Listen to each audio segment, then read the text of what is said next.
Our first sergeant took us all together, blacks and Asians and Hispanics, well, Chicanos. And he told us we were all one color. And so we all looked at each other and said, mm-hmm. But that's when I became aware of racism in the military. Well, what was special was I never thought I'd be able to attend the University of Washington. I remember this comedian telling us that his grades were all wet, and that was because they were below sea level. And so I could relate to that. And so the Educational Opportunity Program gave me a pathway into the University of Washington. We are extremely pleased to honor Frank Irigon as this year's Odegaard Award recipient. Frank epitomizes Reverend Dr. Martin Luther King Jr.'s quotes, "Injustice anywhere is a threat to justice everywhere."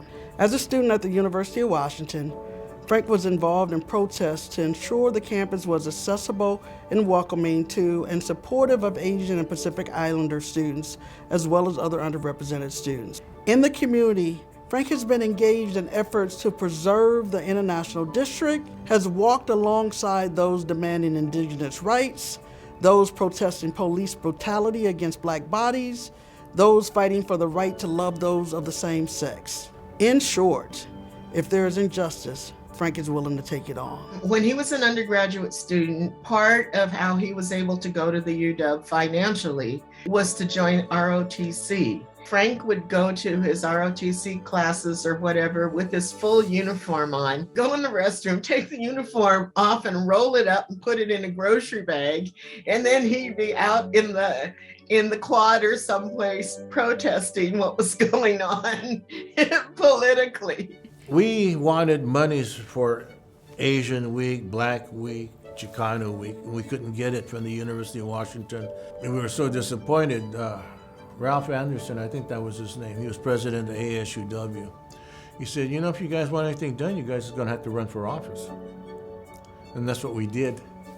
Yeah, we formed a minority feminist slate and won. We were able to take over student government and get what we wanted. But personally, I wasn't prepared. I didn't know much about Robert Rules of Order. You know, to me, whoever yelled the loudest got the floor.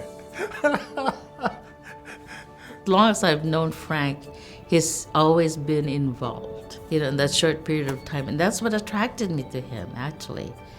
His involvement and I think his courage into going into something and doing something and trying to get through it. Even right now, with the community that he's involved with, the issues that he's involved in, he follows through. Before I met him, I heard all kinds of things about him, and it was not good. People said, Frank is a radical. And, being a journalist myself, you don't take things at face value. But the more I get to know Frank, the more I know that it is not just a simple definition of a radical. Well, back in those days, anyone over 30 we couldn't trust. We did a lot of organizing on that premise. See, that was the big difference. What we did was for the community. We didn't work with them. And so looking back, we would have gone into the community itself and then explained to them why we were going to protest.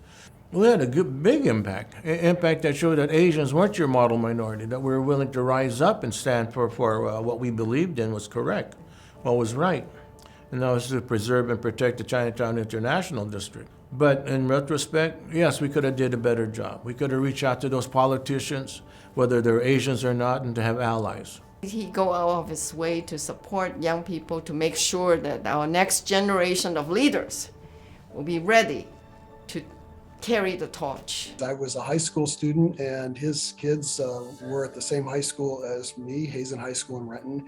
And even then, as I began to get involved in student government and local politics, Frank Irigon was there bringing young people into the process, even at that time. I see Frank everywhere. Throughout the last 50 years, he's involved at the state level, at the legislature, with the governor's office. I see him involved in city councils in Seattle and some of the other city councils within King County. Give as much as you can in terms of your time and make these social changes rather than being on the sideline and doing nothing. I mean, that's one thing that I've learned, is to be accepting of what people can do for the movement. I don't expect them to join us in a march or join us in protest. But if they support us and can advocate for us on the sideline, that's even better. First of all, it's about time that you receive this honor, Frank. So 50 years is a long, long time. And so you really deserve this recognition. Frank, thank you for all the things that you have done and will continue to do. Thank you very much for all you have done for us, for the entire Asian community and people of color.